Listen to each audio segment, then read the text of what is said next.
আসসালামু আলাইকুম রহমতুল্লাহি আবরকাতু। আজকে 29টা রোজা সমাপ্ত হবে।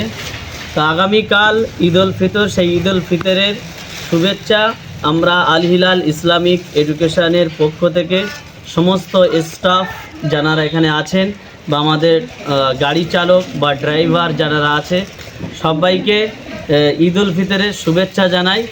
কারণ এটা একটা মেলবন্ধন। ছোট্ট ছোট উপহার দিলেও উপহার তো উপহারই হয়।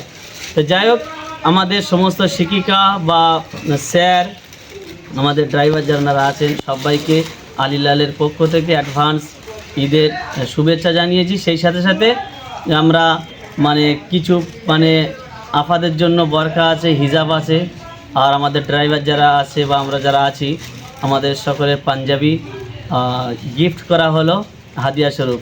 সবাই ভালো থাকবেন, সুস্থ থাকবেন, আল হিলালের প্রতি সকলে নজর রাখবেন যাতে করে আমরা আরও আগে বাড়তে পারি। এই দোয়া বা এই কামনা বা এই আশীর্বাদ আপনারা সকলে করবেন। আসসালামু আলাইকুম ওয়া রাহমাতুল্লাহি ওয়া বারাকাতুহু।